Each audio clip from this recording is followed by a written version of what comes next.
Hello friends, welcome back to learning with Vinal Sharma. आज का मेरा टॉपिक है वर्णमाला में स्वर और व्यंजन क्या होते हैं और कितने होते हैं। ठीक है, तो हमारे जो स्वर होते हैं आ से लेके औ तक होते हैं। आ ई उ ऋ ए औ अं आहा। अब हमारे जो स्वर होते हैं वो एक्चुअली में यहाँ तक होते हैं। तो ये कितने हुए हमारे? 1 2 3 4 5 6 7 8 9 10 11। तो ये कितने हुए? ये हुए 11। तो हमारे स्वर होते हैं 11।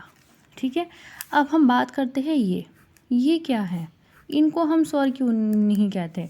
देखिए यहाँ पे ना एक क्वेश्चन आता है, जब आपसे सिर्फ स्वर पूछे जाए तो हमारे स्वर होते हैं सिर्फ 11। अगर कुल स्वर पूछे जाए तो हम उसमें उनको जोड़ सकते हैं, तो हो जाएंगे 13। पर हम इन दोनों को स्वर नहीं मानते। क्यों? क्योंकि ये व्यंजन के सम्मिश्रण से बने हैं। जैसे अंग को बोलिए अन, तो ना की साउंड आ रही है, तो ये व्यंजन के सम्मिश्रण से बना है। अभी स्वर क्या होते हैं? जो किसी के भी ऊपर डिपेंड नहीं होते हैं, आश्रित नहीं होते हैं, ये अपने आप में ही मात्राएं होती हैं। इनका यूज़ करके हम एक नया शब्द बनाते हैं, इसलिए हम इनको स्वर कहते हैं। ठीक है, पर यहाँ पे क्या हो रहा है, अंग और आहा दोनों ही व्यंजन को जोड़ के बने हैं। जैसे आहा बोलिए, आहा, तो किसकी साउंड आ रही है साथ में? ह की। तो ये दोनों होते हैं हमारे अयोग वहा, इनको हम अयोग वहा बोलते हैं। ठीक है, ये स्वर की श्रेणी में नहीं आते हैं।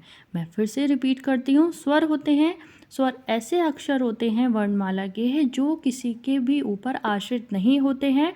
उनको जोड़ के हम एक नया शब्द बनाते हैं, वो स्वर कहलाते हैं। ठीक है, किसकी हेल्प से हम नया स्वर शब्द बनाते हैं? स्वर की हेल्प से, क्योंकि अपने आप में ही ये मात्राएं होती हैं। और हमारे पास स्वर कितने होते हैं? स्वर होते हैं 11।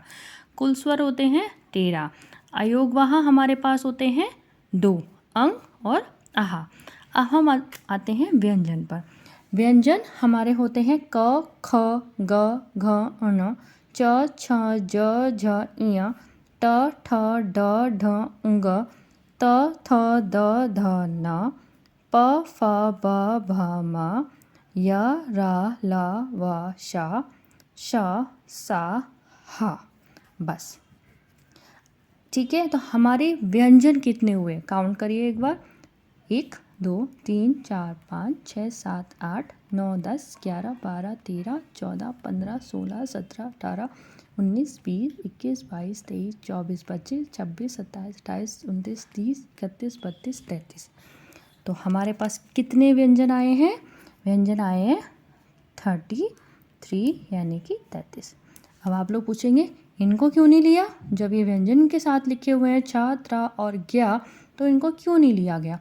पहली बात तो ये जो व्यंजन हमने जो लिए हैं ये अकेले व्यंजन है, ये किसी 2 व्यंजन को मिला के नहीं बने हैं। पर यहाँ पे जो हुआ है इनको हम बोलते हैं छ, त्र, ज्ञ।